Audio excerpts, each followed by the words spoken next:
കൂടുതൽ വിശേഷം നീ പറയണ്ട. എനിക്കറിയാടി നിന്നെ. ഒന്നിൽ വീട്ടുകാരെ പേടി വേണം, അല്ലെങ്കിൽ നാട്ടുകാരെ.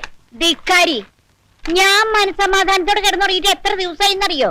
നീ ഒരുത്തിയണ്ടി കാരണം. ഞാൻ എന്ത് ചെയ്തു അമ്മച്ചി പറയുന്നേ? നീ ഒന്നും ചെയ്തില്ലേ? ആട്ടിന്റെ കാര്യം മുട്ടി ഞാൻ ഒടിക്കും. അഹങ്കാരി പെൺകുട്ടിയോടായാലേ നിലയ്ക്ക് നിക്കണം. നിലക്കില്ലാതെ ഞാൻ അമ്മച്ചിയുടെ തലയിലാണോ കയറിയിരിക്കുന്നത്?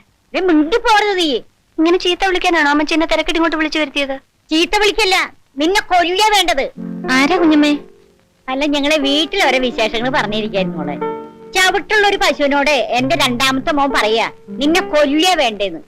അതിനെ പറ്റി പറഞ്ഞോണ്ടിരിക്കായിരുന്നു. മോൾക്ക് ഓർമ്മയില്ലേ ക്ലാരെ? കുഞ്ഞമ്മയുടെ മോളാണോ? ആ, 7 കൊല്ലം മുമ്പ് അവളിവിടെ ക്രിസ്മസിന് വന്നിരുന്നു.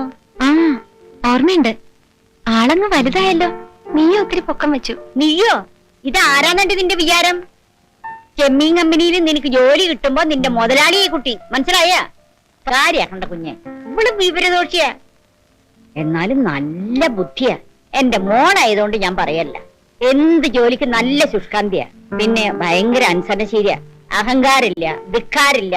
ഇംഗ്ലീഷ് നല്ല പോലെ എഴുതുകയും വായിക്കുകയും ചെയ്യും. മോള് നല്ലൊരു ജോലി ചേച്ചിക്ക് ശരിയാക്കി കൊടുക്കും. ഞാൻ നോക്കട്ടെ. അയ്യോ, നോക്കിയേ പോരാ, ശരിയാക്കണം. കുറഞ്ഞതൊരു 2000 രൂപ ശമ്പളം കൊടുക്കണം. അയ്യോ അമ്മച്ചി, അതിന് മാത്രമുള്ള. നീയും മിണ്ടാതിരിക്കരി. മീര കുഞ്ഞ് തരാൻ തയ്യാറാണല്ലോ, പിന്നെ നീ എന്തിനു വേണ്ടാന്നേക്കുന്നത്?